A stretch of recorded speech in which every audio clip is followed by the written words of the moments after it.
Warning: the Savage Nation contains adult language, adult content, psychological nudity. Listener discretion is advised.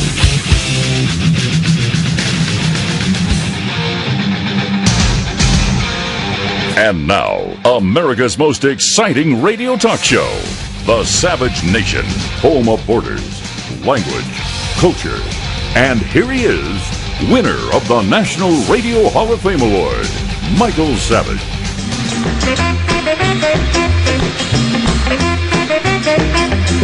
A better future is only possible if your nations drive out the terrorists and drive out the extremists. Drive them out. Drive them out of your places of worship. Drive them out of your community. Drive them out of your holy land. And drive them out of this earth. My only fear is that they'll drive them here. I mean, they'll drive them out and his State Department will welcome them in. Not, because we're no longer living under the regime of Barack Obama, nor Hillary Clinton. Now, I've got something very disturbing for you in a few minutes, which is Trump's Russian connection and other crimes finally exposed right here on the Savage Nation, as well as a great article by Colleen Medine from Breitbart. Dr. Michael Savage gives President Trump a prescription to fix his presidency. I recommend you go to Breitbart and take a look at that one. As I told you last week, I'm going to begin each show with either a biblical quote, which is boring, so I'm going to call them a quote of the ancients, since if you say Bible, people turn the dial off. If I say the ancients wrote this, you might listen. But I'm not going to do that right now. I'm going to give you a quote of the day that'll give you some encouragement, which is this. Courage is doing what you are afraid to do. Whoever can tell me who said that first wins a free copy of my best-selling book, Trump's War. Courage is doing what you are afraid to do. Now, since I gave you that one, I may as well give you a biblical quote to go with it, which is this. The vile person shall be no more called liberal, nor the churl said to be noble. For the vile person will speak villainy, and his heart will work iniquity, to practice ungodliness and to utter wickedness against the Lord, to make empty the soul of the hungry and to cause the drink of the thirsty to fail. I won't go on with that, but I'm going to give you what I promised you. Also today, I'm going to compare Richard Dreyfuss's Madoff to Robert De Niro's Madoff. It was everything I feared it would be. De Niro called it in. It was horrible. I only watched it because I'm interested in Madoff the criminal and how he represents so much of the mindset of today. But I must tell you that The Wizard of Lies, put out by HBO, was one of the worst I've ever seen in my life. It was horrible. The one that was done last year by ABC with Richard Dreyfuss and Blythe Danner was fantastic. De Niro should be ashamed of himself for thinking that his fans will enjoy him basically reading a script and staring at people. It was horrible. And as far as the director, Levinson, his greatest days are behind him back in the 1990s. But I'll tell you more about comparing the Dreyfuss Madoff to the De Niro Dreyfuss later on. I've told you already a little snippet. De Niro ought to retire, and so should Levinson. They'll roll their pants up and sit on the Atlantic City boardwalk and get some sun on their knock knees. And now Trump's Russian connection and other crimes. I know you're not going to like this, but here we go on the Savage Nation. Do you remember when Donald Trump was business partners with the Russian government and his company got $53 million from the Russian government investment fund called Rusnano that was started by Vladimir Putin and is referred to as Putin's child? Oh, wait, that wasn't Trump. It was John Podesta. Sorry. Remember when Donald Trump received $500,000 for a speech in Moscow and paid for by Renaissance Capital, a company tied to Russian intelligence agencies? Oh, wait, that wasn't Donald Trump. That was Bill Clinton. Remember when Donald Trump approved the sale of 20% of U.S. uranium to the Russians while he was Secretary of State, which gave control of it to Rosatom, the Russian State Atomic Energy Corporation? Oh, wait, that wasn't Trump. That was Hillary Clinton. Remember when Donald Trump lied about that and said he wasn't a part of approving the deal that gave the Russians 1/5 of our uranium stores? But then his emails were leaked showing he did lie about it. Oh, wait. That was Hillary Clinton and John Podesta. Remember when Donald Trump got $145 million from shareholders of the uranium company sold to the Russians? Oh, wait, that wasn't Donald Trump. That was Hillary Clinton and the Clinton Foundation.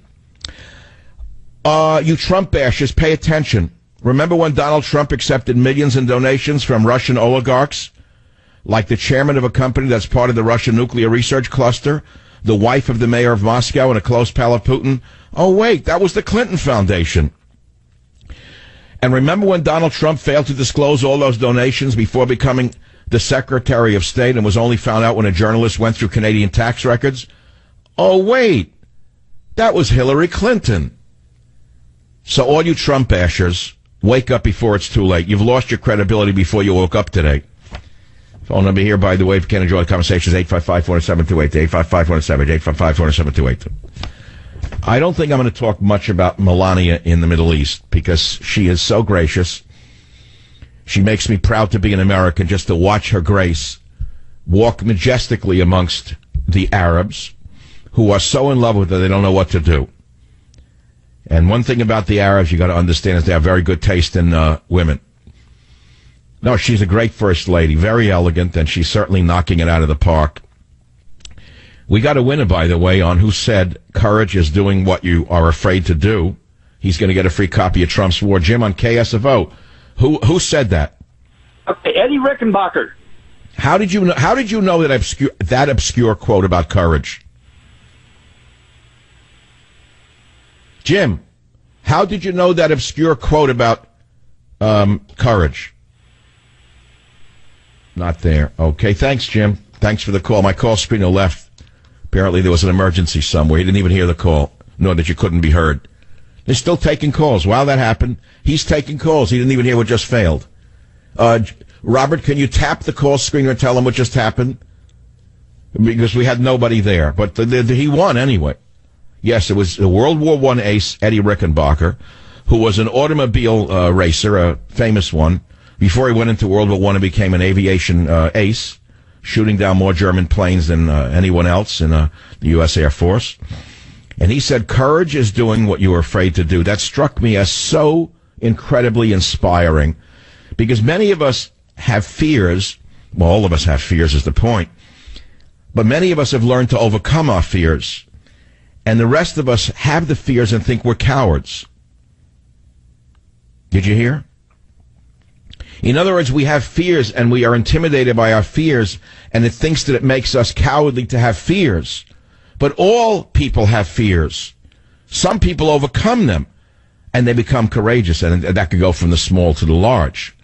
Whether you're intimidated to make a dinner party, but you say, I don't have the skills, or enlist in the military and take on the worst vermin the planet has seen since Hitler. It ranges all the way up and down the line. Or you say, I would like to have children, but I don't have the courage to have children. I'm afraid that I wouldn't be a good father or a good mother. Courage is doing what you are afraid to do. I remember that very well from my childhood, not so much today. At this point, I'm more reactive than I am contemplative about things of that nature. But the thing is that when I was growing up, I had friends who I thought were much more courageous than me.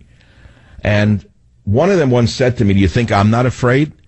He said, I just overcome the fear and do it. I also heard that from a world-famous comedian when I was young. When I went up to him, I won't mention his name because his name isn't that important, even though he really is famous and very talented, even though he's a political schmendrick. I said to him, how do you get up in front of that crowd? Aren't you afraid? He said, of course I am. He said, you just get up and do it. This should encourage all of you out there who want to do something but are afraid to do it. You get it? Of course it's Eddie Rickenbacker. I said Eddie Rickenbacker. Did I say Teddy Rickenbacker? I didn't. I'm thinking of my dog. My good friend Jeff Rovin said it's Eddie, not Teddy Rickenbacker. I guess my mind is on the dog. He's getting on in years now, and he's on my mind all the time. I can't be apart from the dog for a minute without feeling sad. It's getting nuts. I'm too attached to him. Yeah, so here we are. Now we can go on to the Breitbart article right away, but I'm not ready for it. It's too heavy. I think I'll go to the Wizard of Lies where... Okay, let me do that one now for the minute or two or five that I have before I go on to the other stuff, the heavy-duty stuff on politics. Okay, so you know I'm a movie lover, and you know that I also said I would never watch Robert De Niro again, and I've lived up to my commitment. However, when I saw The Wizard of Lies was coming up, and I'm fascinated by Bernie Madoff's evil, I had to watch it because I wanted to see how he was portrayed. I must tell you, that it was exactly as I feared it would be when I heard the trailer last week. I said, De Niro is not an actor anymore. He's just doing De Niro in every role. Whether he plays this one or that one or that one or this one, he's doing the school of acting that is called, I forget what it's called, the method acting. The method acting is the Brando method. Be Marlon Brando in every role. Well, it doesn't work at a certain point. And that's why Richard Dreyfuss did a much better portrayal of Bernie Madoff. Because it was, first of all, it was more entertaining. Let's start with that. And I got to tell you, the woman who played the wife, remember when she was drop dead beautiful in her early days? Remember her in the movie with, what was that one in Florida, where she's married to them and they killed the drug dealer, played by the car dealer, and Al Pacino comes along and he's totally stone in love with her. And then when you want you to have my babies, remember that one? What was that called? Not Carlitos, wait. Scarface. What was her name who played that in the Scar when she comes down the elevator? Whatever, Michelle Pfeiffer. Terrible. She did the worst Ruth Madoff I've ever seen in my life. Again, like a stick figure. Zero. Now, many of you don't have HBO. Many of you don't know what I'm talking about. Many of you don't know who Madoff is. But for those of you who know who the crook Madoff is, there were two dramatizations of this man's evil, which is, the first was done, as I say, starring a man I used to make fun of, Richard Dreyfuss, but he's so good in that role that I could watch it twice. And the Wizard of Lies one, I could never watch again. I could hardly watch it once. And I can't put my finger on it other than the writing was horrible, the acting was abysmal, and the directing was worse. Other than that, I have no other reason to say to you they called it in. I wonder what they paid for this HBO series. Brutal, horrible. Star-studded cast, all asleep at the switch, no charisma, no nothing. So why am I talking about it? Because Madoff destroyed thousands of people's lives. Thousands of people's lives. And they didn't show him for the evil that he was. They made him somewhat sympathetic, other than showing he was an SOB to his sons. Other than that, they didn't show you how evil he really was. So Barry Levinson should roll his pants up and sit on a boardwalk in Boca Raton and get some sun on his white legs, because it's awful. And that's about it. And by the way, I still think that Ruth Madoff must have known, and I still think Ruth Madoff should have given up the money that she probably has. How is she living? Even if it's in a humble condominium somewhere in Connecticut, wouldn't you like to live in a condominium in Connecticut and not work for a living? And go out for a bagel in the morning and not work? Who is supporting Ruth Madoff? Where'd the money come from? That's what I want to know. I don't think a dime should have been left to her. She should have been left in sackcloth. That's all. Now, somebody wrote me, my good friend Jeff Roven, who knows this, says, Saturday's Wizard of Lies was a reconstruction. What we depend on the best movie biographies to do, such as Lawrence of Arabia or Ivan the Terrible from Eisenstein, is a deconstruction. We want an interpretation and understanding, not simply a documentary. See? Some people know what they're talking about. Well, I'm only a radio wizard. I don't know everything. I don't know films as well as he does. But your radio wizard is here on station, ready for a vigorous couple of hours with you. And when I come back, the Breitbart article, Dr. Michael Savage gives President Trump a prescription to fix his presidency, right here on the Savage Nation.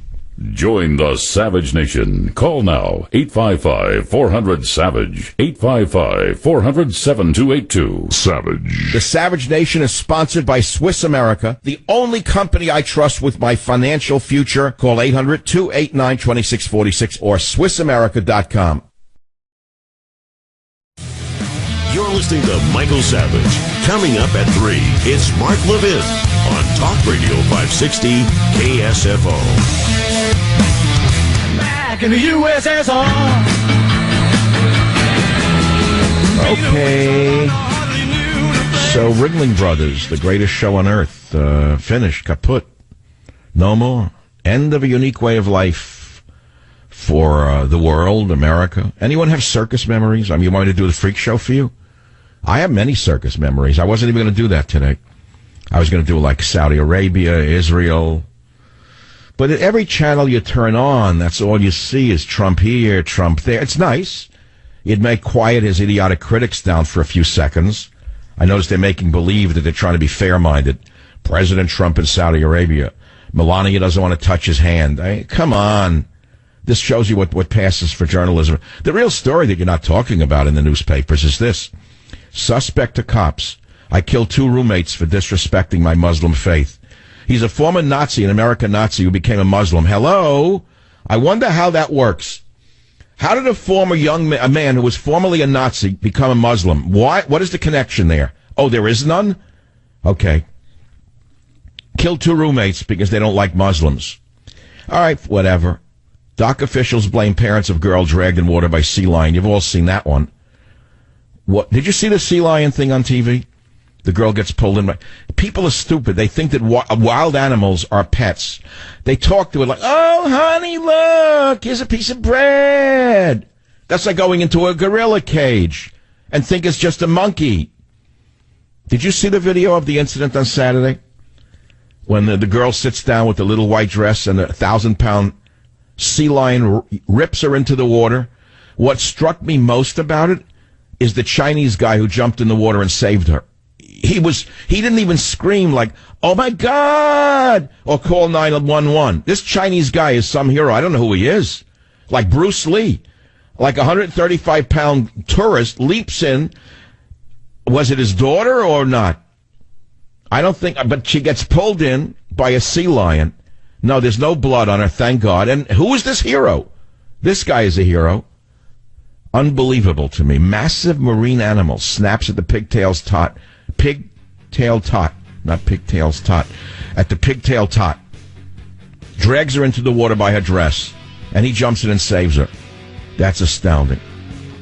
These are wild animals. You know, many years ago during the hippie era, I knew a stoner who was on LSD who went into the gorilla cage at the Honolulu Zoo because she thought she could talk to gorillas. She got mauled to death. You know how many sick people there are out there who don't know what they're talking about? Join the Savage Nation. Call now, 855-400-SAVAGE, 855-400-7282. Savage. Thank you for listening to the show on Really Big Something Channel.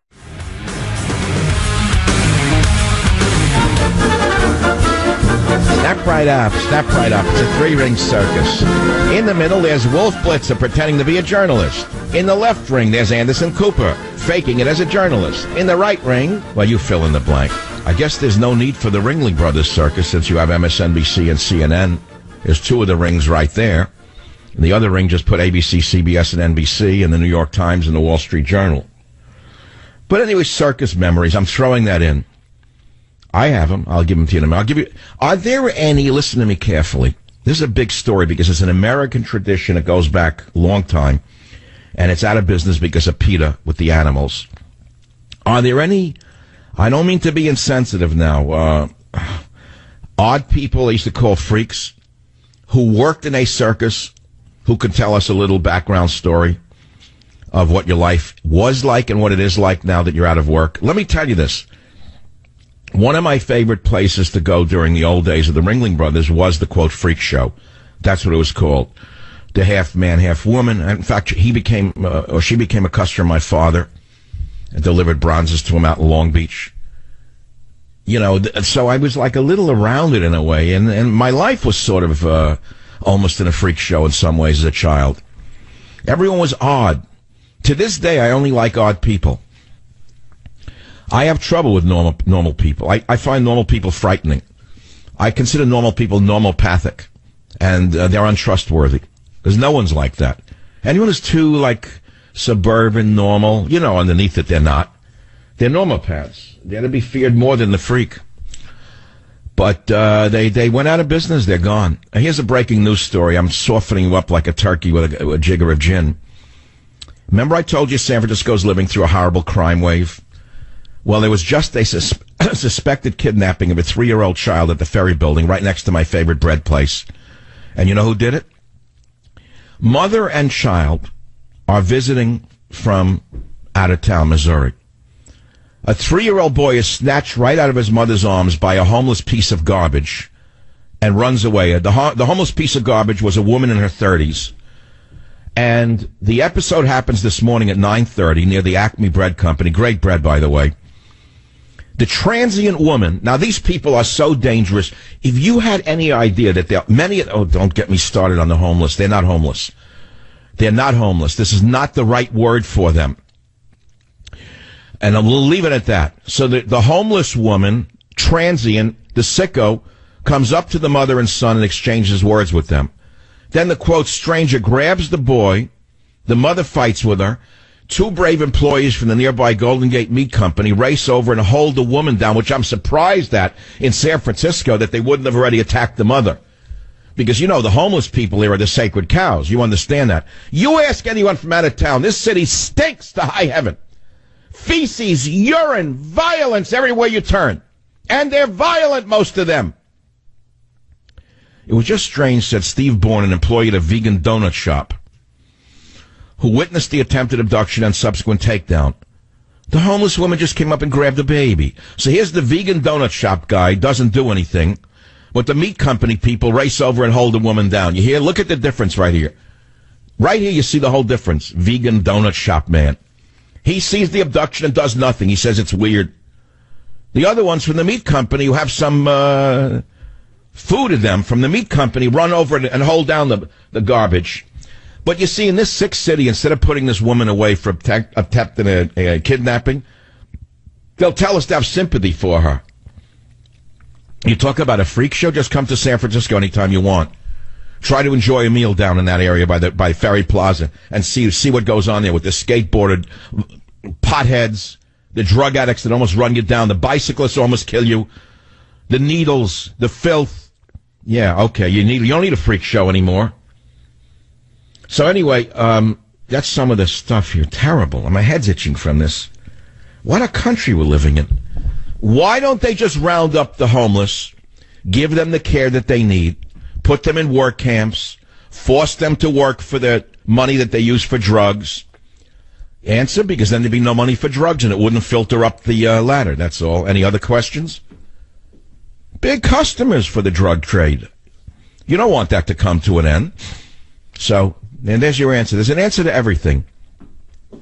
An answer to everything. Everything's upside down in San Francisco. But I was talking about the circus and the freak show, so I would love to go. Now that it's closed, it's over. I don't need to. Just go to the Ferry Plaza and walk outside. You don't need to go to Ringling Brothers. Just go to San Francisco Brothers. Well, listen, speaking of that, I accidentally went into an all-gender bathroom the other day. No, I was in a mall somewhere. I took a long bike ride. I tried to find a bathroom. There's so many signs. I got bewildered. I had to go after a long bike ride. So I went in the first bathroom. There was so many different signs, I didn't know which one to go in. I go in, there's like 18 different toilet bowls in there. And it says, all-gender restroom. Guess what? It stank like all other bathrooms. That's the one thing that humanized it for me. Yeah, guess they're actually human, just like you and I. But need a separate bathroom? Why? Smell the same way as the other toilets I go into. I'm sorry if it's too vulgar for you. I don't mean to be vulgar, I mean to be real. Sometimes reality is quite vulgar if you want to know the truth. Okay, but we'll leave that aside. So the freak show thing. Kid, Ringling Brothers, circus, freaks. Now, there were people who were born with anomalies. It wasn't their fault, like the microcephalic. The microcephalics today work on MSNBC.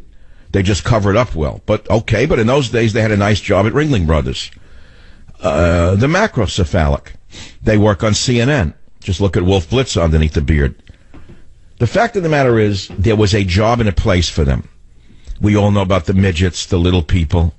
They didn't ask to be born that way. Then there were the giant, the half man, the half woman. I'm trying to think of all of them. And they had a life of their own when they circus traveled. They lived with each other, and they understood each other. Do you ever see Todd Browning's Freaks? That's it. Some are shaking their heads in the audience that I can't see.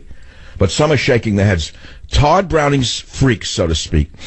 He showed a whole world of the traveling circus and how the people who were odd all lived together, traveled together, and understood each other. So the micro talked to the macro, talked to the half beard, the half breast. It was unbelievable. And then there's like a murder, that kind of thing.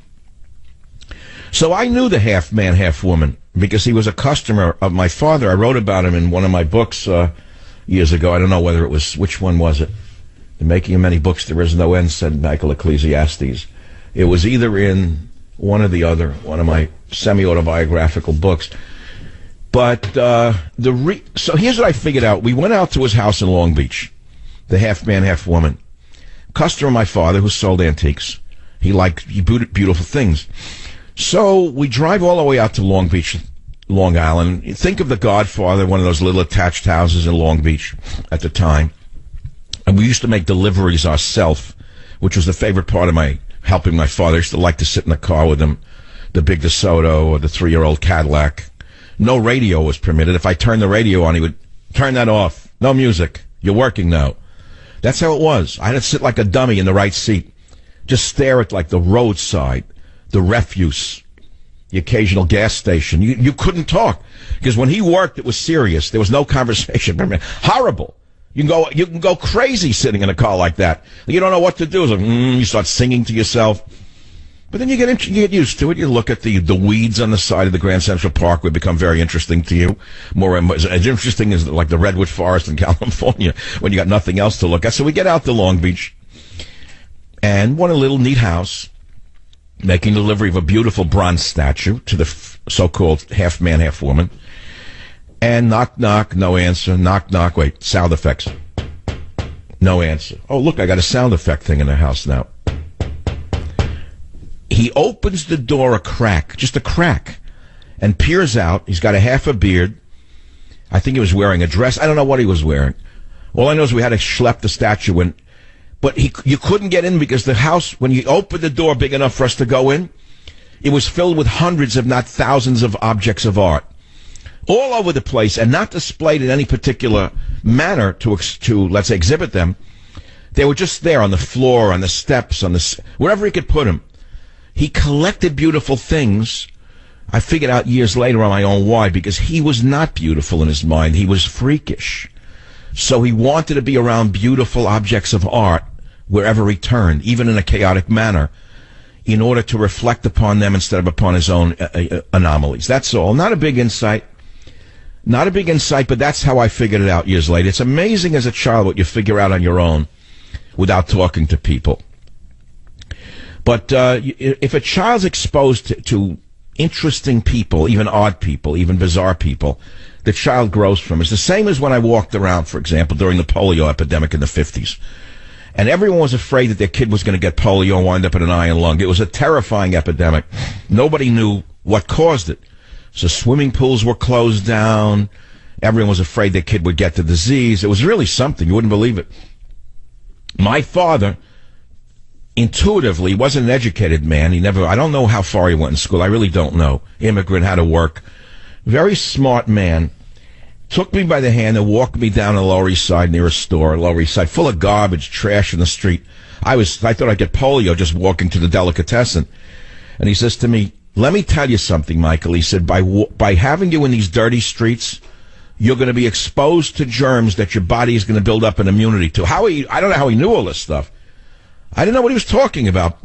But he said the kids who are not exposed to these germs are a greater risk than you are, because they live in like an isolated bubble, like a hothouse. He was right. That's all. So sometimes common sense overrides book learning. And I have always tried to apply, look, I have a lot of book learning, you know, that I have many higher degrees, and they're all real and they're all good. But the commonsensical part of my analytical skills are really what I think drives me in my thinking and my ability to survive and thrive in this vicious world, this vicious jungle called the media. I think what you want from me more is the commonsensical part than the book learning part, but I will tell you book learning is very important. I don't want you to dismiss the value of scholarship or the value of higher learning. It's so utterly important, especially in subjects that matter, which is not the subject matter of the discussion for today with regard to what they're doing to the campuses in the so-called social sciences. So now I got a lot of callers right now on the subjects I touched on. You're welcome to join the show. I've got some performers who were in the freak shows, and I'm not doing this for a joke. Phone number is 855-400-7282. I think that's my number. I don't remember all these numbers. I got another one whose father was an MC for a circus. I got a third-generation circus performer. I got a caller on Islam. That's all. We're off and rolling on the Savage Circus. Back in a minute. Join the Savage Nation. Call now, 855-400-SAVAGE, 855-400-7282. Savage. The Savage Nation is sponsored by Swiss America, the only company I trust with my financial future. Call 800-289-2646 or SwissAmerica.com. You're listening to Michael Savage. Coming up at 3, it's Mark Levin on Talk Radio 560 KSFO.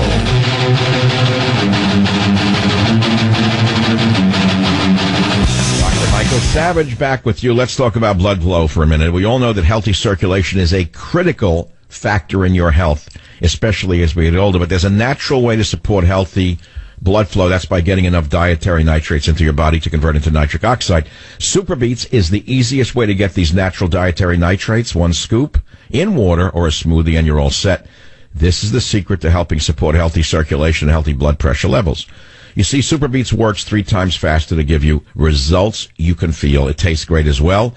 It's all about blood flow. I take Super Beets every day. I can feel the energy and stamina it gives me within 20 minutes. Call 1-800-481-0504. You got it? That's 800-481-0504, or go to SavageLovesBeats.com. Remember the S, SavageLovesBeats.com, and get a 30-day supply free. It comes with your first order and is backed by a money-back guarantee. You also receive a free book called Beat the Odds and free shipping on your entire order. You'll love the results you feel with your first free canister, guaranteed to get your money back. 800-481-0504, SavageLovesBeats.com. So let's take a couple of quick calls on the Savage Nation. We have more news for you. The country's out of control. Who are you going to blame? The idiots in the media? 6 things to watch in Trump's budget. Is Melania swatting the president's hand away? That's what passes for journalism? A freak show had more interest for me than the freaks in the news business today. That's what they got nothing else to write about. Did you hear this story? You want to hear irony? IndyCar drivers, Scott Dixon, and retired racer Dario Franchitti are driving through a Taco Bell at 10 o'clock at night in Indianapolis, and they're held up at gunpoint. You hear this? Are you listening to this? Their wife is in the car, one of the wives, in Indianapolis, at a drive-thru. Look at the country we're living in. Police say they arrested 2 teens, age 14 and 15, in connection with the robbery of credit cards and other personal valuables from Dixon, his wife, and Franchitti. Both teens were charged with robbery. Maybe they go to work for the Clinton Foundation. And the 15-year-old was charged with resisting law enforcement. Oh, really? While they were ordering with their window down at Taco Bell, 2 guys, no picture of them, because they're juveniles or teens, approached at gunpoint and held a gun at Dixon's head. Can you imagine ordering a taco and having a gun put to your head? Can you believe this? 4-time IndyCar Series champion. Why are IndyCar drivers going to Taco Bell to begin with? What, do you need an armored car now to go into Taco Bell in Indianapolis? I guess the police are intimidated in doing their job after the war on police under Hussein. Throwing paper away here. With lawlessness. Getting back to more important things, which is the freak show.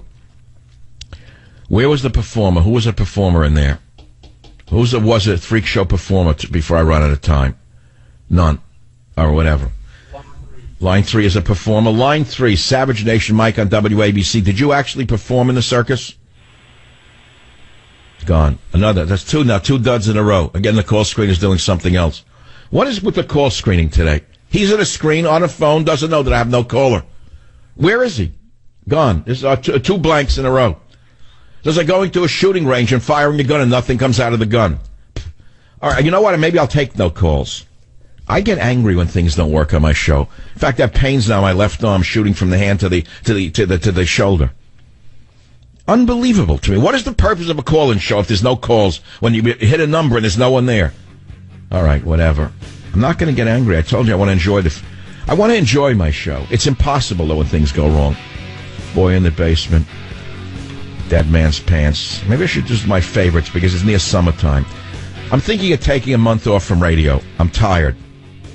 Should I take a month off? Then you don't have to call or listen to me? We'll just get fill-ins for the month? I need a break. That's all. I need a break from it all. I need a hiatus. I need a Hegira from it all. Join the Savage Nation. Call now, 855-400-SAVAGE, 855-400-7282. Savage. Thank you for listening to the show on Really Big Something Channel.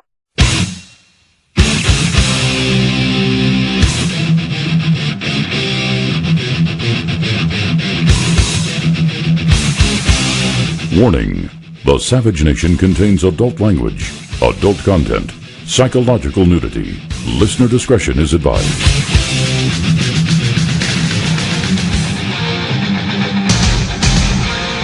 And now, America's most exciting radio talk show, The Savage Nation, home of borders, language, culture, and here he is, winner of the National Radio Hall of Fame Award, Michael Savage. Mi chiquita quiere bailar. Mi chiquita quiere guarachear. Cultural diversity on the Savage Nation. I know conservatives are not supposed to know Latin music, but unfortunately for you, that's what I grew up in. Cuban music, Puerto Rican music. Actually, the best salsa I ever heard was in Panama when a ship stopped over on the way back to South America. I got out one night, and I went to a bandstand. I asked, where's there some good music and this and that. And that night fell, and I went to this bandstand in Panama. It was one of the greatest music I ever heard in my life at the time. I don't get down there much anymore. I haven't been to Panama in quite a long while. What I liked the most about it was the fact that at this dance, there were grandparents at the dance sitting on chairs. There were infants asleep in the arms of the grandparents while the daughter and the son-in-law danced. It was something to behold, to see the culture at those dances. It's something I miss. And I was, just on a side note before I get into the other stuff that I've been railing about here on the show, which is that how suddenly the Russian narrative has fallen apart and it's stopped cold, and why Feinstein goes on to Beria's grandson's show, Wolf Blitzer, and says there's no evidence whatsoever.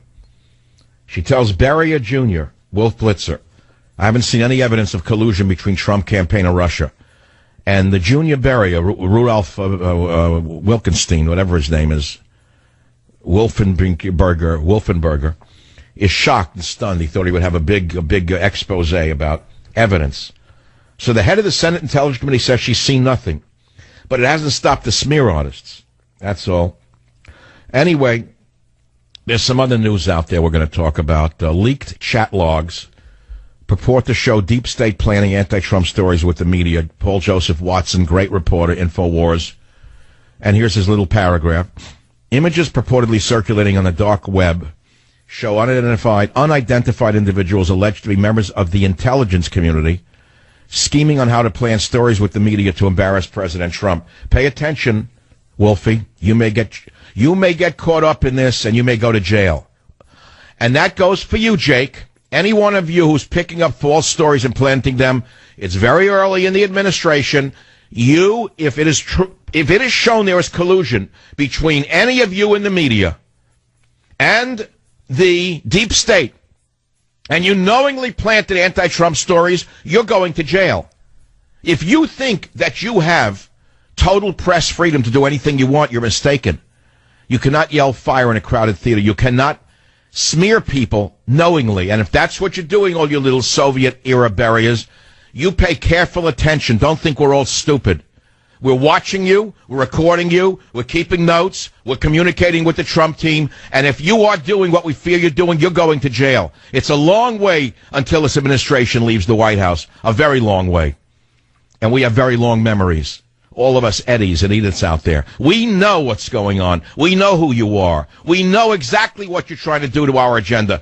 See, we don't think it's Trump himself that you're after, all of you little Soviets in the press. You're after us. You're out to embarrass the voters of Donald Trump. You hate us.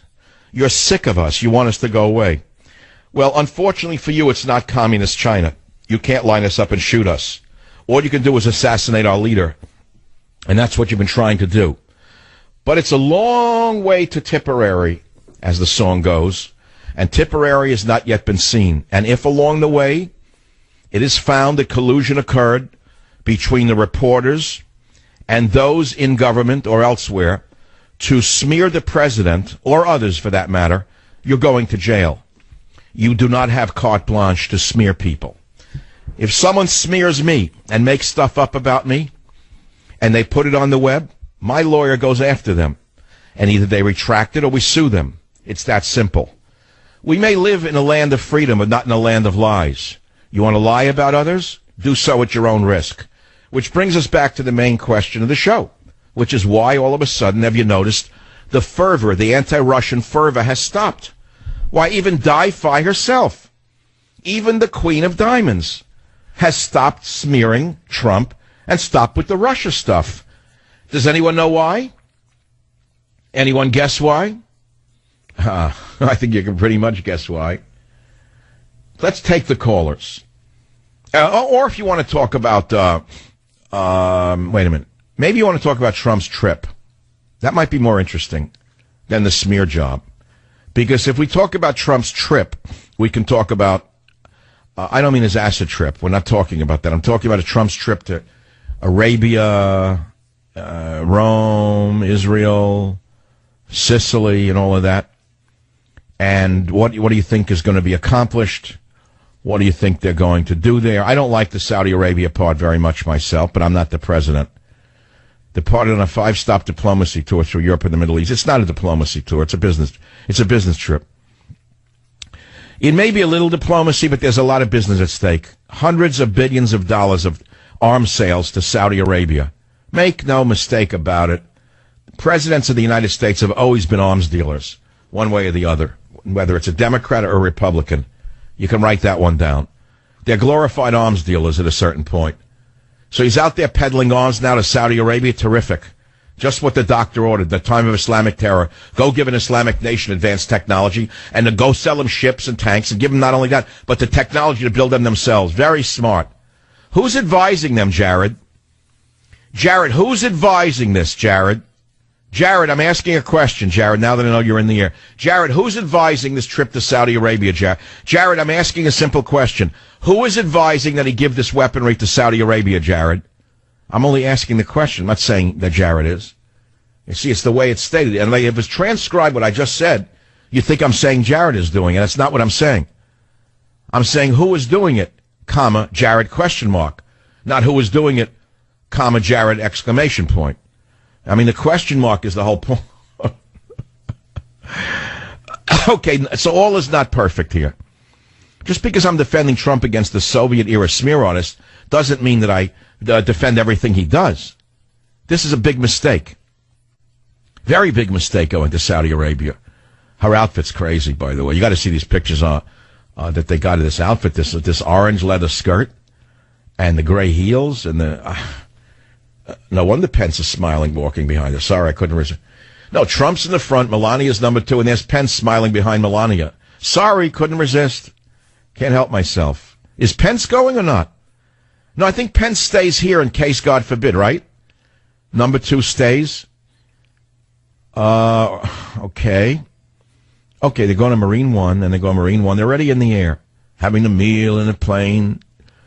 Jared's probably sitting at the head of the table, toasting probably with the fried onions of some kind, probably a special onion dish. Why is stop number 1 Saudi Arabia, Riyadh? That does not make sense. To me, the first stop should be Jerusalem. Number 2, Rome. Even that's a mistake, incidentally. Why is it a mistake? I'm now the communications director. I'd say, Mr. President, let's talk about not going to Saudi Arabia for a minute. Well, why do you say that? Well, 2 reasons. 1, the security there is a nightmare. They don't have their country totally secured. Number 2, Mr. President, most Americans who voted for you know that it was 19 Saudi hijackers who brought down the Twin Towers on 9/11. They're not going to forgive that. They're not going to forget that. They don't like the Arabians, and they don't like the Saudis in particular. Why are you going there? Okay? Why are you going there? What, to sell them weapons? Okay, that's number 1. I would cut it out. Now the Vatican.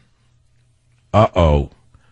Now, you got to understand, people who don't understand Christianity very well, meaning the politics of Christianity, may not follow me, but most evangelicals are not big fans of the Pope. Do you understand that they're diametrically opposed in many ways? That the teachings of the Pope, put aside his Marxism, why is he going there? What is that about? All right, the Catholic vote, terrific. But most intelligent Catholics don't happen to like this Pope. They know that this Pope is a total and absolute politician who has eschewed most of the teachings of his own church to push a form of cultural and social Marxism. Oh, God, don't tell me she's going. Oh, no. Oh, there's a picture of her again. Is she on that plane? Can anyone tell me? Is Splay on that plane? Is Kellyanne? Is the barfly going? No, I don't want to believe this. What? There's Reince Priebus. He's going too? Okay. And Keith Schiller, President's personal security guard. Okay. It says out. Vice President Pence and Conway. Oh, she's not going. Oh, while the cat's away, you're going to see her on every show now. She's got special outfits, a new hairdo, new earrings, and new teeth whiteners, a new jaw backer, something to push the jaw back a little bit. Oh, boy, I'm a real fan of hers. Okay. Well, now wait till you see the posters. It's going to be of Trump and the King, Together We Prevail. Not good. The Saudi government is playing up the Trump visit, hinting that they're going to cooperate with the U.S. to fight Islamic radicalism. Do you believe that? Do you actually believe that? Do you actually believe anything that a man who lives in a tent would tell you? A man who celebrates his years as a Bedouin, a man who was known for slave trading. I mean, let's put it to you this way. Let's cut out all of that fancy rhetoric. You trust the king of Saudi Arabia to fight with us against radical Islam? I don't think so. But the Saudis are going to play up the Trump visit to the hilt, which is liable to damage him here. Again, a mistake. U.S. flag is seen as Royal Guard patrols the hotel where U.S. President Trump will stay in Riyadh, Saudi Arabia. Okay, I would say he's probably safer in Saudi Arabia than he is in most places. Do you know what kind of security our president has in Jerusalem? This is something to behold. I'll give you a 1-minute version. We all know that he has an armored vehicle. So does the lowest star in Hollywood. But the president and his 1,000-person entourage, what? He's bringing 1,000 people with him to Jerusalem and Bethlehem next week? Bomb-proof, poison, gas-proof, bulletproof hotel room, built to withstand the collapse of the entire building, according to Sheldon Ritz. Is that the name of the hotel, the Sheldon Ritz? Oh, he's the ops manager for Jerusalem's King David Hotel. Can you imagine having a name like Sheldon Ritz and you're in the hotel business? That's funny. I thought he was staying in the Sheldon Ritz. The presidential suites have independent air conditioning in case of a gas attack and are built to withstand a rocket-propelled grenade. He said of the super luxurious suites that cost around $5,700 per night. But still, the U.S. is bringing rocket-proof glass to put in front of the window. If the whole hotel blows up, the suite will come down in one piece. Oh, God. Does it have rubberized shock absorbers? So maybe a few broken bones, but they will be alive, said Mr. Ritz. Come on. Adding that the King David would become a mini White House. Okay. In order to prevent explosives-laden cars from ramming the hotel, 2 buses full of heavy equipment will be placed at the end of the main road. Balloons carrying infrared cameras will float above the building while bomb-sniffing robots will lurk in sewers beneath it. In Israel, are the robots allowed to sniff on Saturdays? Or is it because they're not human? They can work on Saturdays? I got to look into that. Did the rabbis kosher the robots? I don't know. Every piece of food for the president will be certified as not kosher but safe. With a tester. A tester overseen by Israeli and U.S. security officials perusing every meal destined for Trump and his family. That's astounding. Wow. A food tester. Could you imagine if Trump had sent me an email saying, Mike, would you like to come with us on the trip? You could be the food tester. We really enjoyed having dessert with you. We have a job for you, finally. It's not overseeing the NIH, but we'd like you to be our food tester. That would have been some insult. No, I didn't get that email. First of all, this idea of a food tester is stupid. It's antiquated. Because they can poison you slowly. You could get sick, God forbid, in 20 days or 30 days, not in 20 seconds. So this whole idea of a food tester is idiotic. I'll be right back.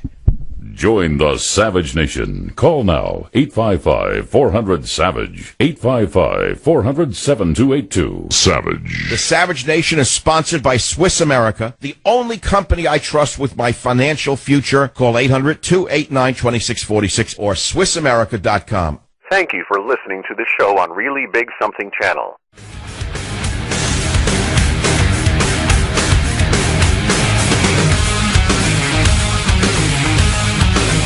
He's not going to China. China came here, President Xi, and they had dinner at Mar-a-Lago, and Donald rewarded him by unexpectedly launching rockets against Syria during dessert.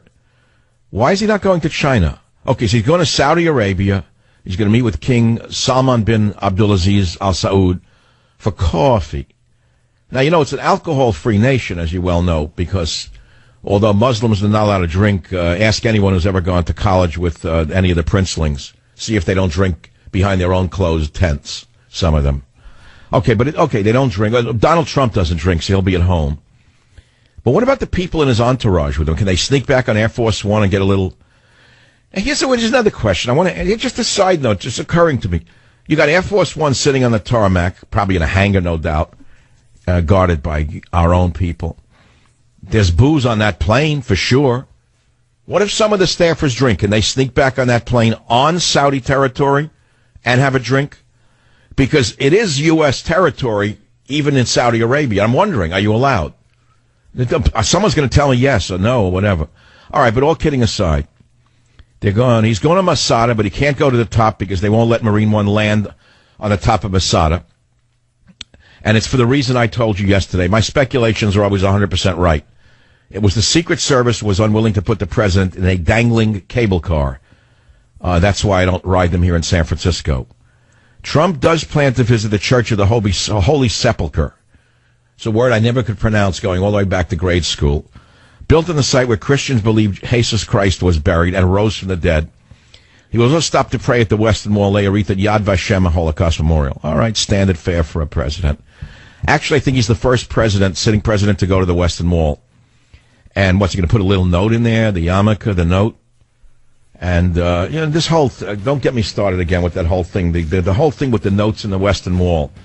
So what, Santa Claus in heaven looks down, and while you're sleeping, boys and girls, he sneaks down to the Western Wall and he pulls out the notes and he goes through them. And he says, this one I will do and that one I won't do? Okay, very good. Then he's going across to the West Bank to meet Mahmoud Abbas. It'll mark Trump's second sit-down with the Palestinian Authority's president. That's a big one. Then on to the Vatican. Join the Savage Nation. Call now, 855-400-SAVAGE.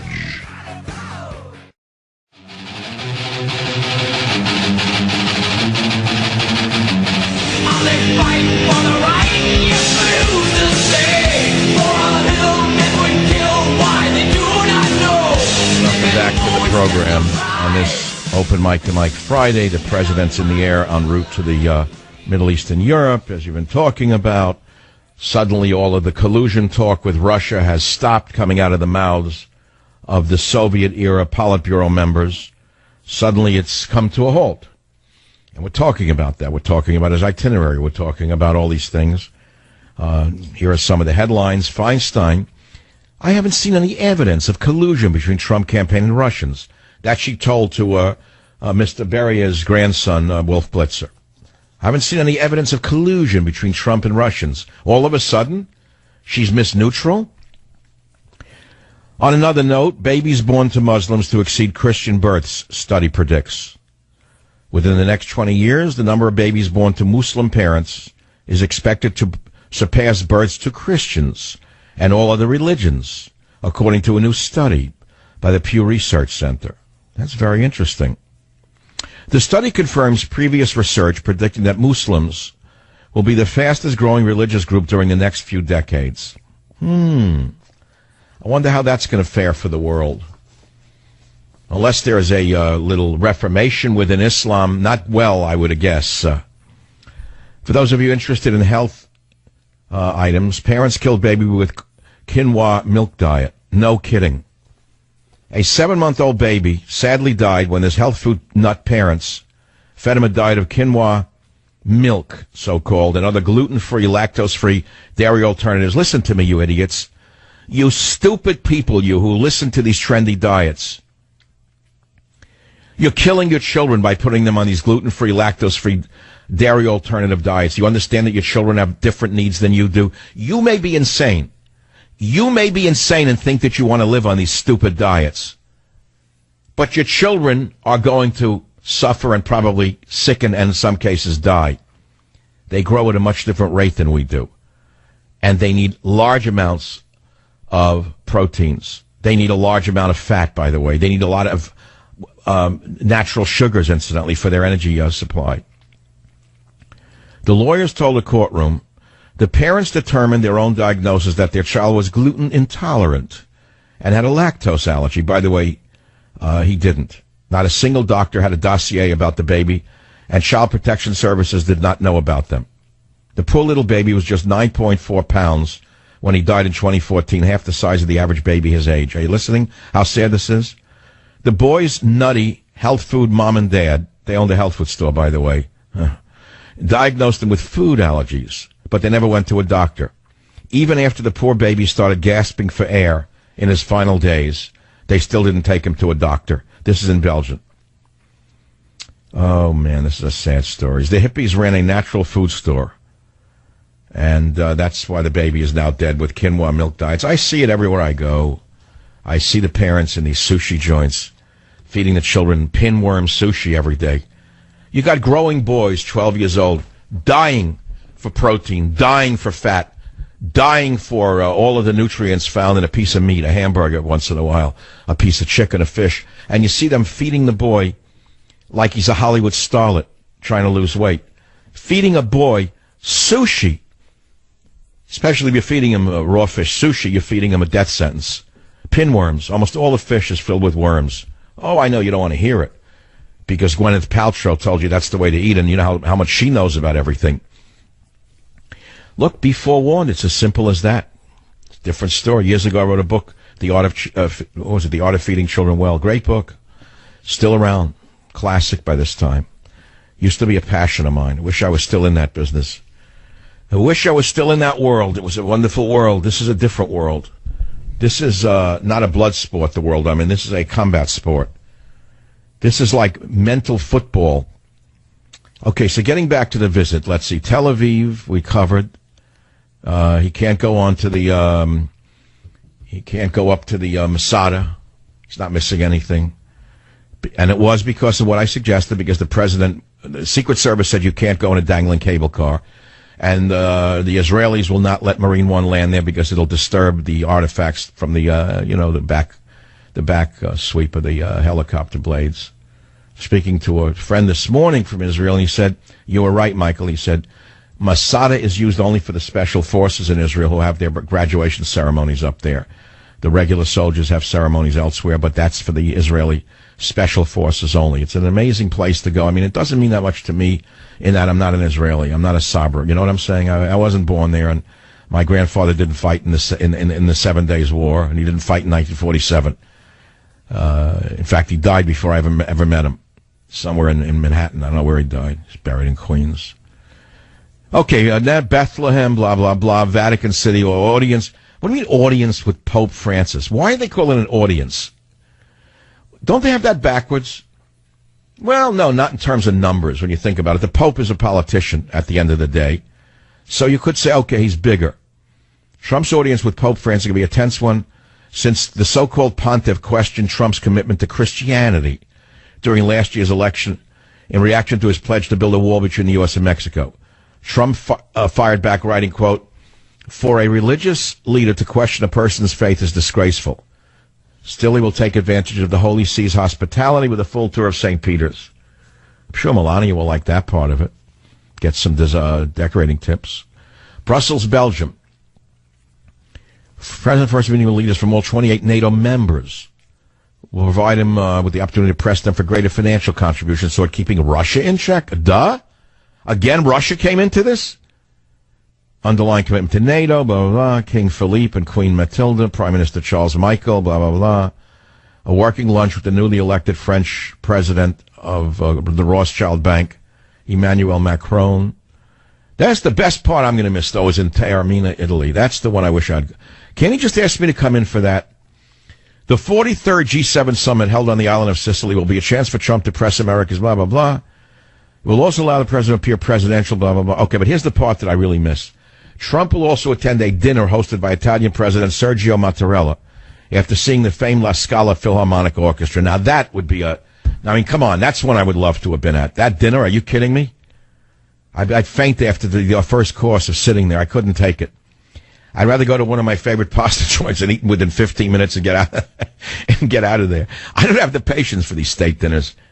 One of the reasons I never considered a career in politics is I can't stand sitting through these long dinners and fundraising. All right, see, he's on the way. Oh, it is a dangling cable car. See, I have a picture of it here from the Daily Mail. See, it's like a ski car. Very dangerous. Very, very dangerous. Pope has good teeth. I'm looking at the picture. They don't have good dental work in Italy. Maybe he comes to the Bronx for a good dentist. The Italians are good dentists. It's a strange phenomenon. I'm just a little slider here. A little slider. There's an expertise in the Italian people in certain areas. We know about their famous cuisine, right? We know that they're excellent in the hair department. But did you know that many of my friends go to Italian dentists? There's something ancient about that. I don't know what it is. It's like a dental thing. I don't know. I can't go... I don't know. I can't figure that one out. They all have good teeth. Unlike the British. You look at the British. Rotten teeth. Bad dentistry. How is it that certain cultures are good in one thing and bad in another?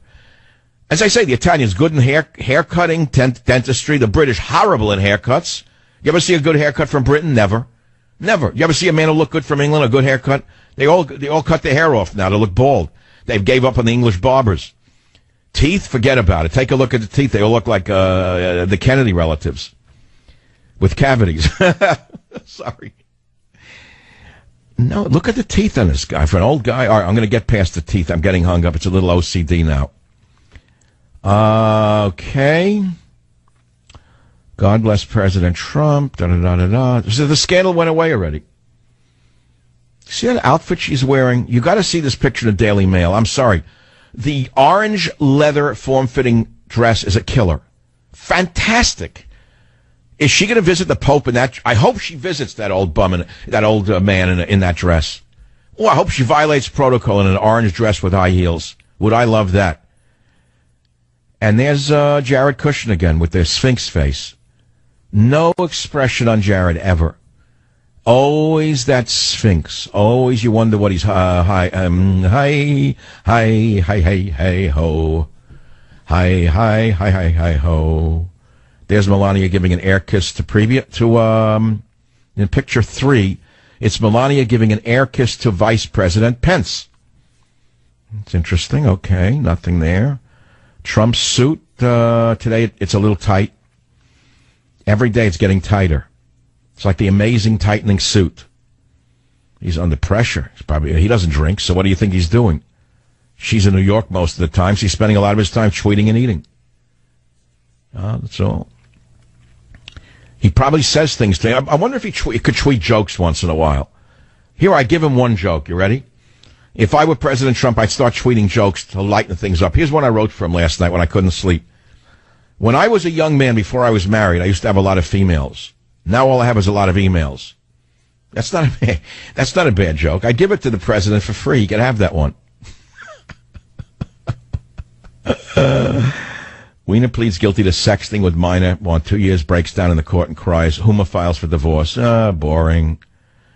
Who is this guy The Rock is going to run for who would vote for a tattooed, muscled moron? These people are really stupid. You know, they think because Trump was in the entertainment business and he won, now every putz in the entertainment business thinks they could win. They don't even understand he had a message based upon me and my books, my last 5 books. You know, they ought to get a message before they decide to flash their biceps and their triceps and their abs. What else do you want to talk about?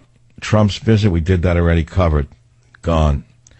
King David Hotel. Let me go back to that for a minute. You don't know about the King David Hotel. You know that it was targeted before in 1946 when militant Jewish Zionists who were killing for an independent state bombed the hotel that was the headquarters for the British Army and killed 91. You don't know about that. Oh, you know that no nation was ever forged in peace? You don't know that either. Every nation on earth is forged in blood. Do you know that as well? I love when you have the revisionists here. Oh, America stole the land from this one. Oh, the America stole the land from that one. Well, they go back to their homeland where they came from. You'll find out that their homeland, so-called, was built by stealing the land from somebody else. But the fact of the matter is virtually every nation on earth, every nation state was forged in blood. Occupation, domination, extermination.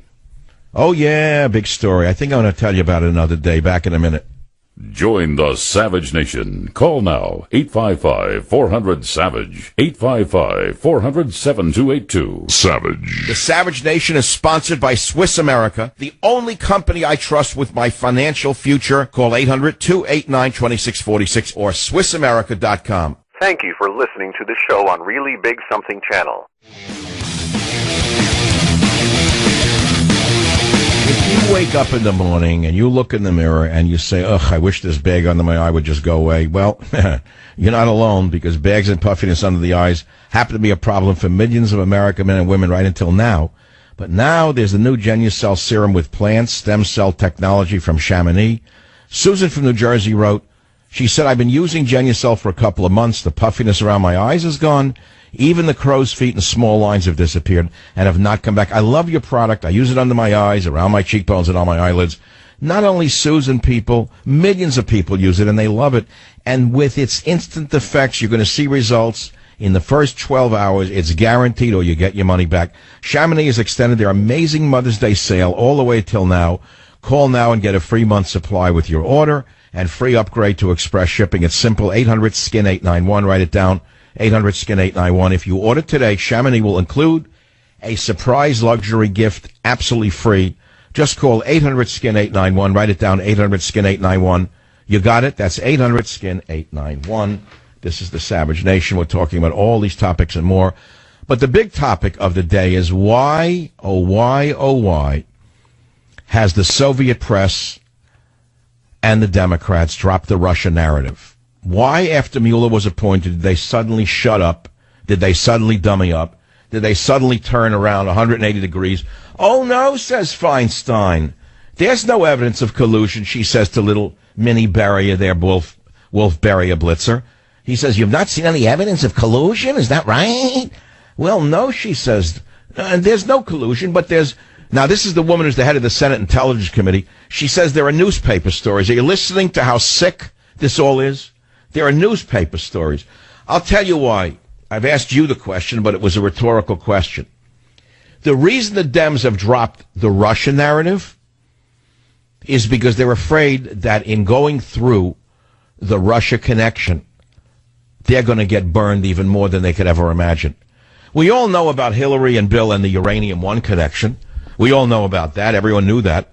But if he starts sorting through the Hillary emails that were hacked, Mueller does. It's going to take him years, by the way. One of them is liable to go, or many of them are liable to go to prison. You don't know how far this could reach. They're liable to find that there were business dealings between, let us say, some highly placed American officials on the Democrat, Socialist, Islamist side, and Russia itself, going back into the Obama years. And they're running scared now. They don't know where this investigation will lead. It's open-ended. It's not limited. There's no limitation for this particular position. This is not like a closed Senate hearing where they can tell each other how far to go and what not to do and what to do. Mueller is just liable to look into the whole package and say, wait a minute, guess what? I did find collusion, but it was not with Donald Trump and his team. It was with some other people, and I want to tell you about these other people. For example, Senator X did business with Russia, or Congressman X had a husband who did business with Russia, and they did it for many, many years, and we have evidence of that. What would you say then? I mean, that's one theory as to why they dropped it. They're afraid this is going to come back to bite them. That is my suspicion. And that's almost the end of hour number 2. The president's in the air on the way to the 16,000-mile diplomacy tour. It's really an arms deal. Call it a diplomacy tour if you want. Do you have any idea what this is costing us with this security? 30 C-17 military planes arrived in Israel on Thursday. What do you think this trip costs? I mean, what's fair is fair. Okay? How much do you think this trip is going to cost the American taxpayer? Add it up.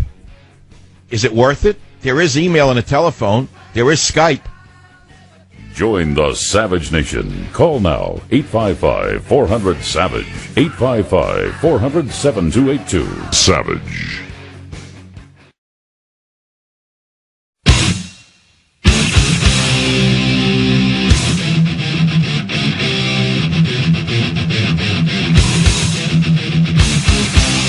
Warning.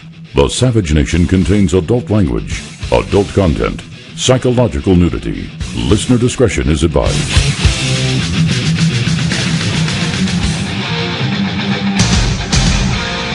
And now, America's most exciting radio talk show, The Savage Nation, home of borders, language, culture, and here he is, winner of the National Radio Hall of Fame Award, Michael Savage.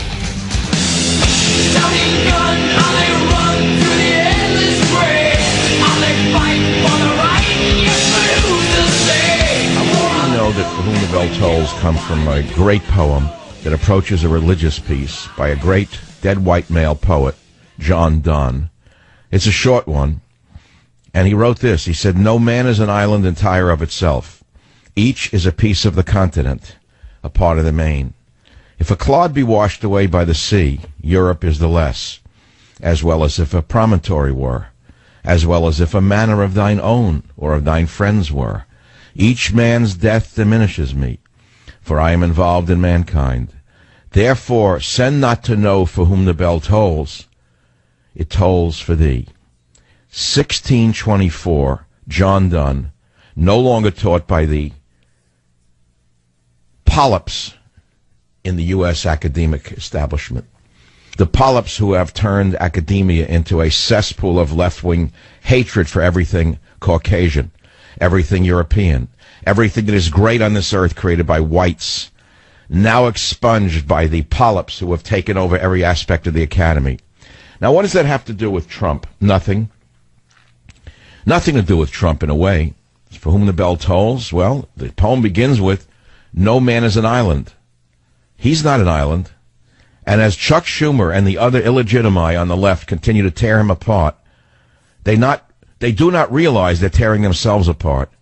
As they tear apart the truth, as they tear apart decency, as they tear apart democracy, as they tear apart the presidency, they're washing away our nation. And if you think they're only attacking Trump, you are mistaken. They're attacking the foundations of our nation. And that's what I want to talk about today. And I said to you at the early part of the week, I'm going to try and begin each program with some biblical quote or whatever. Today I began with a great poem that approaches a biblical quote because it's as good as anything that the ancients wrote. But there is an ancient thing from the Ethics of the Father that is a one-liner that says, "Do not judge alone, for none can judge alone except one," meaning only God can judge alone.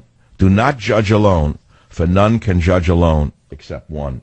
Apparently, Chuck Schumer forgot all of that after he put down his religious studies, if he ever had any. After tearing apart Donald Trump on completely fallacious grounds, the polyps in the Democrat Party live for one thing only, and that is to destroy. To destroy, destroy, destroy. And now here's the odd part. Instead of facing the real enemy of Western civilization, which is radical Islam, they have created a false enemy called Russia. Suddenly Russia is the bigger enemy. What has Russia done to America to harm us? The answer is absolutely nothing. Were it not for the Russian jets, ISIS would still be cutting off heads and setting people on fire while alive. It was the Russian Air Force under Putin that started to destroy ISIS, not Barry Hussein Obama, who refused to do the job. Listen to me very carefully. Civilization itself is under attack right now. You know, this morning I spoke to a few people, and I got a lot of emails from a few people who I respect, and maybe I'll share some of them with you. But one of them was a very famous Democrat attorney, one of the most famous, but I'm talking old line, JFK era Democrat. Don't confuse them with the progressive vermin of San Francisco of today. I'm talking about old line Democrat, fair-minded liberal. There were such men. They don't exist much anymore. And he said to me, he called me incensed. He said, can you tell your friend Donald Trump how to handle this? Because he's a very famous attorney, this man. He said there's only one way for him to handle it and get up there and say, of course I told the FBI director, if you can, I didn't say you should, if you can, drop this inquisition against these people, because he's a good man. Flynn is a good man. He's my friend. That shows loyalty. Do you understand? It shows that Donald Trump has something that none of the Democrat polyps have, which is integrity and loyalty to friends. Do you understand what's going on here? Loyalty, integrity, something that Schumer never learned in the dirty streets of Brooklyn. Something that Pelosi never learned in the filth in which she dwells. He said, tell him to go on the attack and say, of course I defended Flynn and told the FBI director, if you can, not you should, if you can, move away from this. He's a good man. He didn't do anything wrong here. He said there's nothing illegal with that. He gave me some other advice. There's absolutely no case whatsoever for impeachment. None. In fact, if you think there is, you're really living in a dream world. I got another letter from my attorney, Daniel Horowitz. And he said impeachment based upon the Comey memo is very unlikely. Here's why. If Comey really was solicited in a way that was clearly illegal, he had two choices. One, he could submit a report to the Attorney General and seek a prosecution. Two, he could create a memo, report, and do further investigation, that is, set up a sting, or attempt to garner more proof than just his word against the president's. As far as I know, writes my attorney, as far as I know, neither took place. A cynic would say that Comey was holding it over Trump as blackmail, but I give no credence to that at all. The power would fade over time, and the delay in reporting would make the use of the threat a bluff. That leaves us with the idea that Comey probably felt pressured, but also believed that the conduct did not constitute a crime. It is the only logical conclusion. Comey is a lawyer and an experienced law enforcement officer, and he is smart and not afraid of anyone as far as I can tell. For all of these reasons, his noting of the contact, but his taking no further action, screams to me there is nothing here. And there is more, much more. And unfortunately, the propaganda damage has already been done. Last night I received a number of emails from a friend of mine in Los Angeles. He said every restaurant he went in, that's all they were talking about, was Trump, Russia, Trump, Russia, Trump, Russia. He said one restaurant after another, wherever he went, at one table after the next. The psychotic liberals have bought it hook, line, and sinker.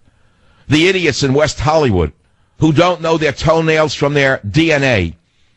We're talking about not the radical Islamic threat to our civilization, but Trump and Russia, Trump and Russia, Trump and Russia. So the damage has already been done. He's doing his work. In the midst of being assaulted by the lowest forms of humanity, he continues to do the job we sent him to Washington to do. Now, if you think I'm going to abandon him like all of the never-Trumpers, if you think I'm going to stab him in the back and jump ship because all the others are doing it, I'm not going to do that. I'm made of better stuff than that. I'm not going to join the chorus of those who were for Cruz or for any of the other lessers who could not win.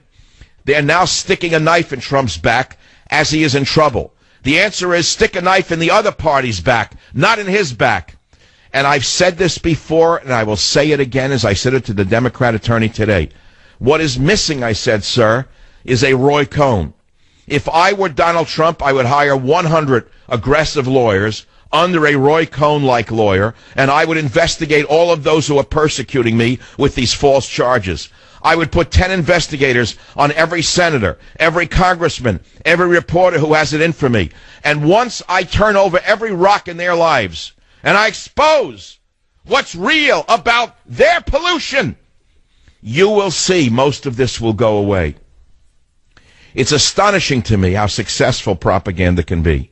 It's shocking to me how they could take a man like Donald Trump, as flawed as he is, and turn him into a villain.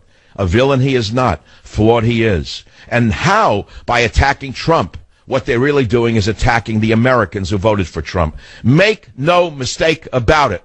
By attacking Trump, they're saying drop dead on the border with Mexico. We love the drugs. We love the crime. We love the illegal aliens. We love the meth dealers pouring over the border. We love the throat cutters with tattoos. We want more of them in our cities because we love the drug trade.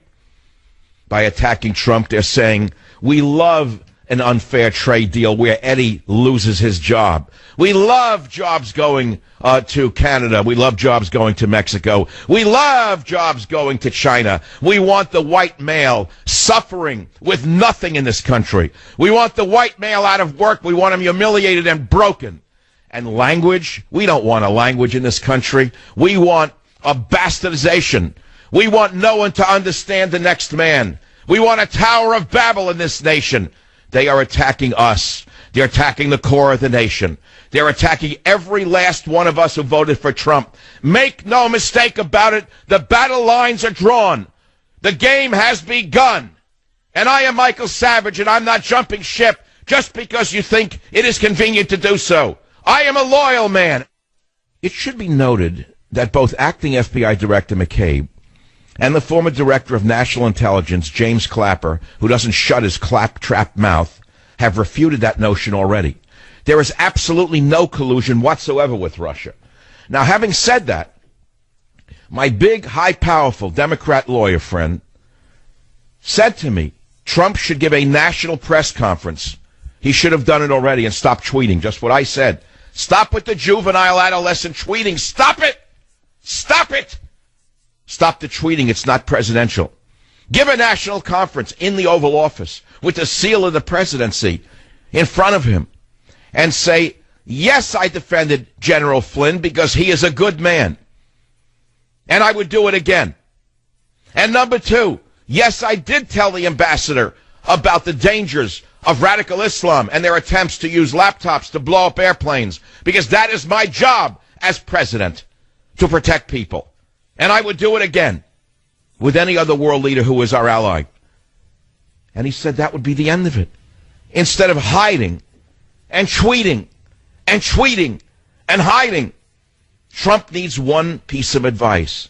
Fire your communications director. Fire everybody around you in the communications division. They are failing you, and that is why you are in trouble. Period. That's my opinion. Fire them all and start afresh. By attacking Donald Trump, they are attacking every one of us who voted for Donald Trump. By smearing Donald Trump with the lies that the Soviets developed in the 1920s and the 1930s. The communists developed these tactics. By smearing Donald Trump with these Soviet-era tactics, they are smearing every one of us, every one of these decent Americans like you, like me, who went to the polls. We didn't beat anybody up. We didn't burn anything down. We didn't attack any police. We didn't use the vile tactics of Black Lives Matter. We don't use the cowardly tactics of those with masks over their faces. We bit our tongues, and we went to the polls, and we voted. And by attacking Trump, they are attacking our vote. By attacking our vote, they're attacking democracy. They're attacking the presidency. You know and I know there's nothing there. You know this whole thing was a creation of the Hillary Clinton campaign. It is now snowballed into a fake avalanche that they're starting to believe themselves. And you have to stay strong in this avalanche. You must stay strong, and you must not yield to your liberal neighbor in apartment 5A on floor 32 on East 65th Street. Don't let them run you down. Illegitimi non carborundum.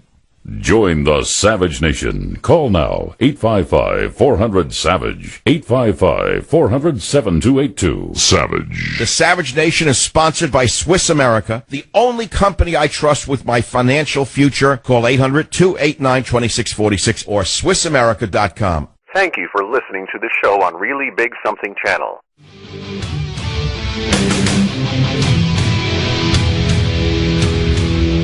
It is the Savage Nation. Just a little housekeeping on the program right now. Remember the petition urging President Trump and the U.S. State Department to demand Britain remove Michael Savage from his travel ban list? Well, I'm pleased to say that over 20,000 people have signed this petition. It's on michaelsavage.com. I recommend that you sign it if you wish. And I am waiting to send it to Donald Trump until after he's back from this trip and things calm down. I'm certainly not going to send it in the midst of this made-up firestorm. So keep on signing and keep on sending. In America, most sane politicians have now run for cover, and they've stopped with the Russia. They realize that they've painted themselves into a corner, and moreover, with the appointment of Mr. Mueller, they're liable to get caught into the very bear trap that they think they laid for Donald Trump and his surrogates. It could be that the Democrats are going to get caught in it because they're as dirty as sin, as we all know. The only idiot who continues to hammer the Kremlin thing is the biggest nut of all, Maxine Waters, who, again, I would say, take the time over the weekend to look up Maxine Waters and Freddie Mae and Fannie Mac, and you will see how dirty she is going back to those days. This woman oversaw Fannie Mae and Freddie Mac when it was falling down and breaking down and going bankrupt. She did nothing to stop it. And here she is now, going again on the go-to place for the Soviet propaganda of our time, MSNBC and Clip 06. You got to hear this one. Listen carefully. I really do believe that much of what you saw coming out of Trump's mouth was a play from Putin's playbook. I think that when you saw him absolutely calling Hillary crooked, the lock her up, all of that was developed. I think that was developed strategically with people from the Kremlin, with Putin. Now, you know, her constituency might believe stuff like that. But how can any rational or educated person listen to this woman and not say it's time for her to be removed from the Democrat Party? Actually, I hope they don't remove her, because the more she talks, the more we have a chance of getting people from the independent side over to the rational side. Now, Pelosi went on the attack and stuttered about Trump's budget for preventing the cleanup of hazardous waste. I guess she's sorry that money's going to dry up. Listen to 08 now. Pelosi went from Russia now to hazardous waste. Listen to this one. The president is gutting the EPA and slashing funding for cleaning up hazardous substances and for enforced cutting funds for clean air and clean water. Why do people even think public policy is important? As a mother, what do I need government to do for my children and my grandchildren? Are you listening? Clean air, clean water. That you can't do for yourself. Clean air, clean water, food safety. So there's big money in clean air, clean water, and food safety. Now that she woke up from the fantasy that the Russia conspiracy theory was going to bring down Trump, she's back to business as usual. That's all. It's that simple. Here's another one to break your heart. Because of the evil ACLU, a sheriff has been ordered to remove "Blessed are the Peacemaker" decals from his squad car. Number one, Donald Trump, investigate the ACLU under many different statutes, arrest the heads of the ACLU when they are found guilty, and seize their assets. Savage.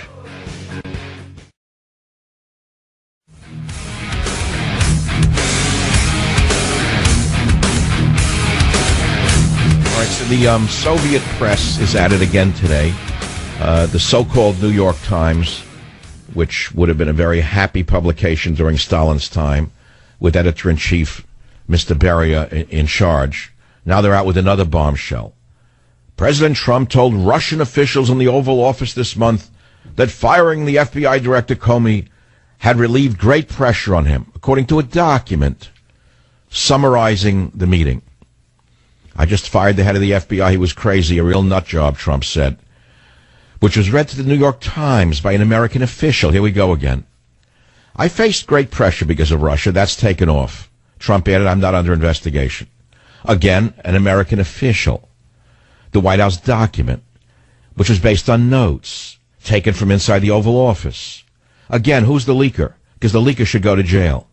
See, the issue here is the leaker. The leaker goes to prison. It is illegal. And I want to know who you think the leaker is, because this is the biggest mystery story of all. I'd like to know who it is that Trump trusts, who is his Brutus. I'd like to know who you think is destroying Trump from within, because someone is doing it. The fact of the matter is there was no obstruction of justice. Everybody knows that. There's nothing to do with Russia. Russia, I will remind you, is our natural ally against radical Islam. And were it not for the Russian Air Force, ISIS would still be expanding rather than retreating and running away. And so Russia is our friend, not our enemy. Our real enemies are within the press and within the Democrat establishment. They have declared war upon us, the Trump voters. With these smears, with these innuendos, with these lies, with this libel, they have declared war on our desire for secure borders, English as the central language, and a reaffirmation of the American culture. That's right, you heard me. It's an attack upon our very sovereignty. These are the same mindset, this is the same mindset in America that they had in Europe and they had in England, in London in particular, opposing Brexit. The real English, that would be the working English, and I don't mean necessarily the poor working English. I would mean the nationalists in England. I would mean the fishermen in England who loved England and the English identity, wanted to escape from the bureaucracy that was strangling them, a bureaucracy run out of Brussels by a group of technocrats and bureaucrats who had no respect for the sovereignty of England. And so they exited from, as you well know, the European Union. That was Brexit. We, the Trump voters, were the U.S. exit voters in America. And the senators, the congressmen, the New York Times, the press, the Soviet-era press, they are the ones opposing Amexit. They do not want us exiting from the New World Order, do they? They do not want us to have secure borders with Mexico, do they?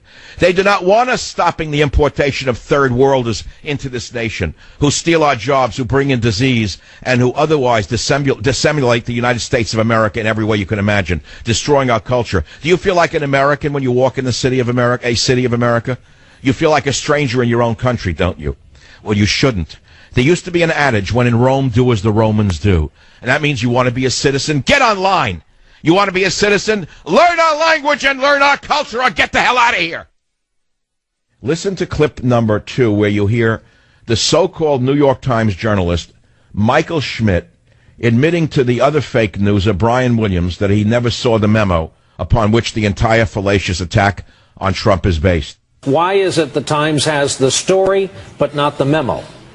Well, I've been working on a story for the past few days about the fact that Comey had written these. We thought that that was pretty significant in and of himself. And then in the process of pushing on those doors this morning, I learned more about one of these memos. And someone that had seen them recounted details to me. We felt comfortable with those details. We did some diligence on the information. You hear the voice? And we realized how sensitive that information was and how potentially important it could be. And we moved as quickly as we could. Try him! Try him. Take this man and try him. Put this reporter on trial. Let me tell you something. Just because you're a reporter doesn't mean you can make things up and destroy lives. Let me tell you something. You cannot yell fire in a crowded theater. And you cannot smear a man, be he a lowly plumber or a lowly carpenter or a lowly garbage man or the president of the United States. There are libel laws in this nation. And this polyp just admitted that he built the whole thing upon a house of cards. Just listening to his slimy voice, you know what kind of person he is. You went to school with children like this. You know what kind of sneaks they are. And you think because they work for the New York Times that makes them kosher, it makes them better, it makes them cleaner, it makes them wholer. You are mistaken. Now, the president will not attack him and sue him for libel. But I want you, the listeners of this show, to understand that we are living through a revolution in this country right now, and a civil war in this country right now. The Civil War began with Hussein Obama. The Civil War began when he pitted race against race, when he pitted one race against the police, and started a war on police that has left dozens and dozens of policemen dead. The police in America are afraid to do their jobs because of the snake that occupied the White House for 8 straight years. The journalism profession has descended to that of the Soviet Union, where they're now using fake memos based upon phone calls that they haven't even seen to try to bring down a presidency. And yet here's the terrible truth. Propaganda works. The terrible truth is that the propaganda of the Soviet left is working its wonders, destroying everything that we believe in. But as I said yesterday, and I will repeat today, in viciously, or shall I say maliciously, attacking Trump, they're attacking every one of us who voted for Trump. They're telling all of the hundreds of millions of us well, what is it, 30, 40, 50 million of us voted for him, whatever the number is.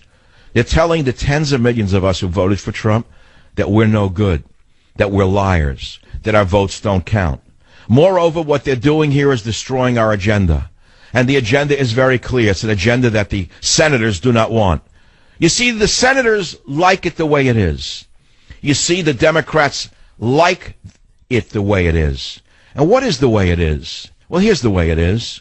They fight the fact that sanctuary cities, so-called, are the conduits for illicit drugs in the United States of America. No one's ever said that to you? Follow the money. And then check out the senators who fight most strongly to maintain sanctuary city status. You see, the drugs come through the border. They are then transported by human mules into the cities. And the police cannot do their job effectively because of the laws that these senators and congressmen put in place to hamstring law enforcement. And so the drugs then are transported from these sanctuary cities to the rest of America, poisoning our nation.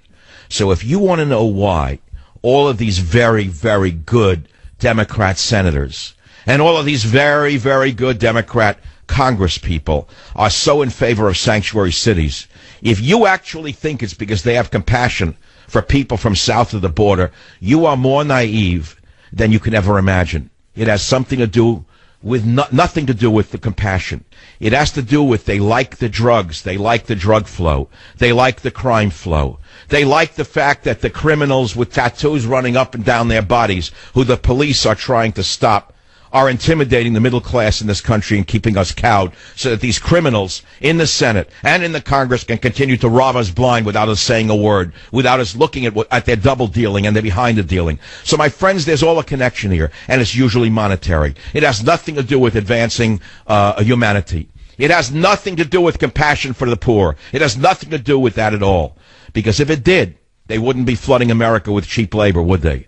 They would be helping the poor Americans right now who are begging for good jobs. They'd be helping the poor whites who want to work. They'd be helping the poor blacks who want to work. They wouldn't be bringing in cheap labor from every cesspool on the planet. Know the truth. Know the truth, and the truth shall set you free. It's what I was raised on. Do I live up to it every moment? No. I do the best I can. Of all of the adages, or all of the, let us say, prescriptions of the Bible, I call them prescriptions, not prohibitions. Many of us think the Bible's all about prohibitions, and of course there are many, but there are many prescriptions in the Bible, as written by the good doctor in heaven. And one of the great prescriptions written by the good doctor in heaven is to tell the truth. We are living in an age of lies and fabrication. It's not fake news. It's way beyond that cute little phrase, fake news. Men like Wolf Blitzer should be tried for whatever the crime it is he's committing by smearing the President of the United States based upon innuendo. I guarantee you this is a crime. I can guarantee you this is the work that would have made Lavrenti Beria, the longest lived and most influential of Joseph Stalin's secret police chiefs, very, very proud. Lavrenti Beria was one of the most dangerous people in the history of the Soviet Union. He was the one who oversaw the smearing of any enemy of the state. He was the one who administered the vast Gulag labor camps. Maybe that is something Wolf Blitzer would like to do during the next administration. Stalin brought Beria to Moscow back in 1938, and he made him the head of the secret police, the NKVD. The secret police, and this was during the Great Purge, where millions were imprisoned or executed. Millions of people throughout the Soviet Union were imprisoned or executed as alleged enemies of the people, and it was because of people like those in the media today that these millions were executed or imprisoned. Make no mistake about it, it was based upon smear and innuendo. All you had to do was point at your neighbor and say he was not loyal to the state. The next thing he knew, he was taken away. Ask the Soviets about it. Ask your Russian neighbors who lived through this if I'm making this up. And this is how communism was built. And the fact of the matter is, they accused people of being traitors or spies. And interestingly enough, Beria himself fell to the same exact methodology. after he was ambushed by Mr. Khrushchev. Khrushchev launched a scathing attack on this former KGB spy chief, the NKVD spy chief, and he accused Beria himself of being listen to this carefully, of being a traitor and a spy in the pay of British intelligence. Does it sound familiar? Is that not exactly what they're doing to Donald Trump and his associates? Did you hear what they're doing now? They're doing exactly what was done in the Soviet Union. Well, when he was accused, Beria was taken by surprise. And he said, "What's going on, Nikita Sergeyevich? Why are you picking fleas in my trousers?" But then Beria and all the other defendants who were accused falsely of being in the pay of British intelligence were sentenced to death in 1953. This is what we've descended to with the New York Times and the Washington Post, which is now the Amazon Post. They are Soviet-era news rags that put out false information to destroy their political enemies. And I want to repeat something I said yesterday, but in a different way. By attacking Donald Trump, by smearing Donald Trump, they are smearing every one of us who voted for Trump. By using the tactics of Beria that the communists used, they are smearing every one of us, every one of our voters, every one of these decent Americans like you and me who went to the polls. We didn't beat anyone up. We didn't burn anything down. We didn't attack any police. We didn't use the vile tactics of Black Lives Matter. We didn't use the cowardly tactics of those with masks over their faces in Seattle and Berkeley. We bit our tongues and we went to the polls and we voted. And now by attacking Trump with these lies, they're attacking our vote. By attacking our vote, they're attacking democracy itself. They're attacking the presidency. They're tearing down the halls of civilization. I'll be right back. Join the Savage Nation. Call now, 855-400-SAVAGE, 855-400-7282. Savage. Thank you for listening to the show on Really Big Something Channel.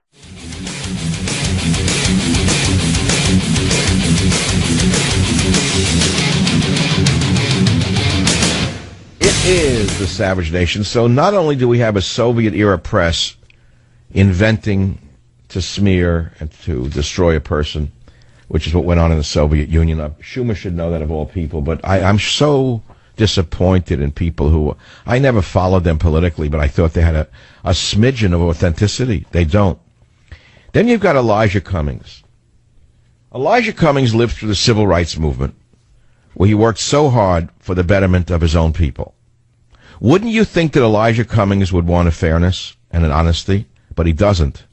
Here is Elijah Cummings begging the press to find something, to make it up, in essence, in 2007. You got to hear this. If there is any moment that the press in our country's history has a major role, it is this moment. This is your moment. You have got to put it out there so people can understand what is going on. I have said it before, and I'll say it again. This is about the fight for the soul of our democracy. We cannot afford to lose this one. So you fight for the soul of your democracy by destroying democracy, Cummings? You know that you have just thrown away whatever scintilla of your legacy was left. You have just smeared yourself. You're asking the press in this soundbite to make something up. You said, I beg you to find something. This is your moment. You've got to put it out there. Put what out there? They're all admitting they're making it up. They're admitting that they have nothing, and you're telling them to make sure that they make something up? I mean, it's getting crazier by the second. Unnamed sources, as Breitbart is reporting, Washington Post. It's not the Washington Post. It's the Amazon Post. The most powerful businessman who has come up in the last few years, Jeff Bezos, bought the Washington Post. And because he has no background in journalism and no background whatsoever in literature or history, he is now smearing through his Washington Post acquisition. So it says Washington Post White House beat moves to blind items, and now sources and subjects are anonymous. Published a blind item, White House report, where not only its sources, but the subject of the article is anonymous. Are you listening to this? This is exactly what went on in the old Soviet Union. It's ironic that they're using Russia as a whipping boy to whip up a frenzy of hatred against Donald Trump, when in fact, what they're doing here is repeating all of the evils of the old Russia when it was the Soviet Union. They've fallen into the trap of becoming exactly that which they have warned us against. But as I wrote in the 60s, and it was not Pogo, I wrote it in the East Village, I have met the enemy, and the enemy is us. And that goes for the entire Democrat Party. This is the Savage Nation.